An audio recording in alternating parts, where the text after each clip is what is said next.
अनुशासन जिंदगी जीने के लिए बहुत ज़रूरी है। बिना अनुशासन एक आदमी अपनी ज़िंदगी सही से नहीं गुजार सकता है। सलाम दोस्तों, आप देख रहे हैं हिंदुस्तानी मीडिया। मैं आपके साथ शाहिद कामरान। अभी हमारी टीम मौजूद है मधुबनी के जवाहर नवोदय विद्यालय के प्रांगण में, जहां आप देख सकते हैं कि इतना बड़ा कैंपस है और हज़ारों के तादाद में यहां बच्चे पढ़ते हैं। यहाँ कल एक घटना घटी थी। जानकारी के मुताबिक कुछ बच्चे आपस में थाली प्लेट को लेकर ही मारपीट कर लिए थे। इसी सच्चाई को जानने के लिए आज हमारी टीम यहाँ पहुँची है नवोदय के कैंपस में। अब यहाँ मिलकर यहाँ के छात्र छात्रा और स्टूडेंट से हम बात करेंगे। आइए हम बात करते हैं नवोदय स्कूल के जो प्रिंसिपल हैं उनसे आज जानते हैं कि क्या है मामला। सर, आपका स्वागत है। धन्यवाद सर, पहले आप अपना नाम बताइए। मैं doctor P Mishra, vice principal. Vice principal हैं आप। सर, आपके यहाँ नवोदय में कल एक घटना घटी थी। पहले तो आप बताएं, मुझे वैसे पता जानकारी है कि थाली को लेकर दो 9th क्लास और 12th क्लास के बच्चों के बीच मारपीट हुई थी, जिसमें शायद आधा दर्जन बच्चा जख्मी हो गया था। क्या सच्चाई है इसकी? देखिए, थाली तो एक बहाना है। सच्चाई ये है कि हमारे यहाँ नवोदय विद्यालय में बच्चों में एक सीनियरिटी जूनियरिटी की फीलिंग होती है और उस फीलिंग के तहत जो है वो 10वीं क्लास के या सीनियर 12वीं क्लास के लड़के जो हैं वो कभी किसी की थाली उठा लिया, कभी कभी भूल से भी हो जाती है और उसमें छोटा बच्चा जब कहता है कि क्यों ले लिए तो ईगो की टकराहट होती है, उसी में कभी कभी हो जाता है। क्या रैगिंग बोले हैं इसको हम? रैगिंग बोला जा सकता है? हाँ, नहीं रैगिंग नहीं कहूँगा इसको। रैगिंग नहीं, ये इस उम्र में जो एक बच्चों के अंदर जो फीलिंग होती है, झूठा मूठा इसको कह सकते हैं, ईगो। उसके अलावा सर 9th का बच्चा है और 12th का बच्चा है। अगर 12th वाला सीनियर है 9th से, अगर 9th के बच्चे का थाली ले ही लिया तो इसमें कौन सी आफत आ गई थी? नहीं, कोई आफत की बात नहीं है। बच्चे ने क्या कहेंगे इसको, ना समझी के चलते छोटी सी बात को लेकर के आपस में क्यों ले लिए भैया, तो मेरा हाथ भाई मैं जानता नहीं था, इस तरह की भूल हो जाती है। तो मारपीट हुई, जख्मी हुए, इस पे क्या बोलना चाहिए? कल जो है बच्चे आपस में उलझे इसी छोटी सी बात को लेकर के। 9 और 12 के बच्चे थोड़ा उलझे। सारे टीचर्स वहाँ थे।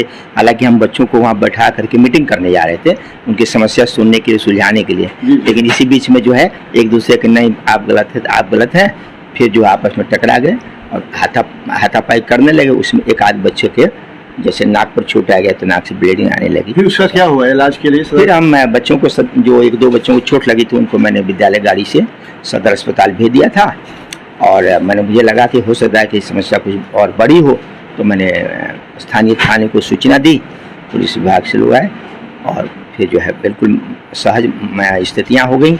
और जो बच्चे लगे थे इनके चलते झगड़ा हुआ उनको तत्काल प्रभाव से मैंने घर पे दिया, अभिभावक बुलाकर। कितने बच्चे को आपने प्रभाव से कार्रवाई करते हुए निकाल दिया या घर भेज दिया? मुख्य रूप से झगड़ा जो हुआ तो वो 9 और 12 के बच्चों से हुआ था। 12 के बच्चे में जो 6 बच्चे थे उनको मैंने देखा कि ये जो थोड़ा सा अग्रणी थे तो उनको भेज दिया और 9 के बच्चे भी चूँकि वो मुख्य कारण थे झगड़ा में, एक पक्ष थे वो, यद्यपि उनका दोष कम कहूँगा कि था, फिर भी मैंने उनको भी उनके अभिभावक को बुलाकर भेज दिया। कितने दिनों के लिए सर? अभी तो तत्काल प्रभाव से विद्यालय 1 तारीख से बंद हो जाएगा। जी जी। तो फिलहाल तो मैंने उनको ऐसे ही भेजा कि आप जाइए, फिर जरूरत होगी तो बुलाएंगे। सर, आपको नहीं लग रहा है कि अगर दुर्गा पूजा के बाद अगर फिर दोबारा बच्चे आते हैं तो क्या ये लग रहा है कि ये जो मामला है आपसी जो झगड़ा इन लोगों का हुआ खत्म हो जाएगा? लग रहा है बिल्कुल खत्म हो जाएगा। वो तात्कालिक होता है। बच्चे इसको बहुत देर अभी झगड़ा करते हैं, फिर पता चलता है 2 घंटे बाद दोनों आपस में बैठते हैं, बात करते हैं, एक जगह बैठ कर खाना खाते हैं। बच्चों की चीज़ है वो। सर, नवोदय में तो डीएम का डायरेक्ट हस्तक्षेप होता है, तो क्या आपको ऊपर से भी ये जो प्रशासनिक अफसर है उन लोगों से भी बात हुई आपकी इस मामले में? हम बिल्कुल हुई थी, यहाँ के एसडीएम से बात हुई थी, वो भी नवोदय विद्यालय के स्टूडेंट हैं और फिर पुलिस बल से, और काफ़ी सपोर्ट मिलता है हमको, कोई दिक्कत नहीं होती। सर, एक चीज़ जानना है कि बहुत अफसोस की बात है कि नवोदय स्कूल इन्हीं गिने स्कूलों में शामिल होता है। यहाँ आने के लिए यहाँ पढ़ने के लिए लोग बहुत मेहनत करते हैं, मशक्क़त करते हैं और लगता है कि हज़ारों में सैकड़ों लोग ही शामिल हो पाते हैं। आपको नहीं लग रहा है कि ये गिरती हुई या अनुशासनहीनता का सबूत है ये, या फिर इसकी वजह क्या हो सकती है इस तरह का मामला? देखिए, ऐसा है कि कह सकते हैं कि पूरे समाज का जो है नैतिक क्षरण हो रहा है, नैतिक पतन हो रहा है। तो हमारे बच्चे भी तो उसी समाज से आते हैं, ऐसा नहीं है कि कोई दूसरे अलग माहौल से आते हैं, तो कुछ तो इनके ऊपर प्रभाव पड़ता ही है। निश्चित रूप से पूरे समाज का जहाँ पर गिरावट आ रही है नैतिकता में, तो वो हमारे बच्चों पर उसका प्रभाव है। और दूसरी तरफ से है कि किसी तरह का कोई पनिशमेंट हम नहीं दे सकते, उनको समझाते हैं, डांटते हैं, काउंसलिंग करते हैं। और वो सर, आपकी इस बात एक बात याद आ गई कि मुझे लग रहा है कि सरकार के इस कानून में कि बच्चों को पनिश नहीं, किसी भी तरह का पनिशमेंट नहीं, अब न उसका आप कान पकड़ सकते हैं, नहीं दो थप्पड़ मार सकते हैं, नहीं उठा बैठा करा सकते हैं। आपको नहीं लगता कि सरकार के इस कानून की वजह से काफी नुकसान हुआ है, खसारा हुआ है, बच्चों का लॉस हुआ है बच्चों का?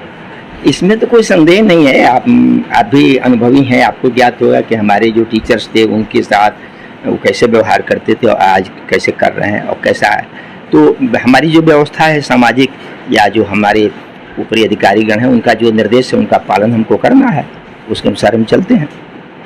ठीक है, बहुत बहुत धन्यवाद सर। Thank you. आप हमारी YouTube चैनल हिंदुस्तानी मीडिया को सब्सक्राइब करें। अगर आप Facebook पे हैं तो हमारे पेज को लाइक करें, जिसका लिंक डिस्क्रिप्शन में है।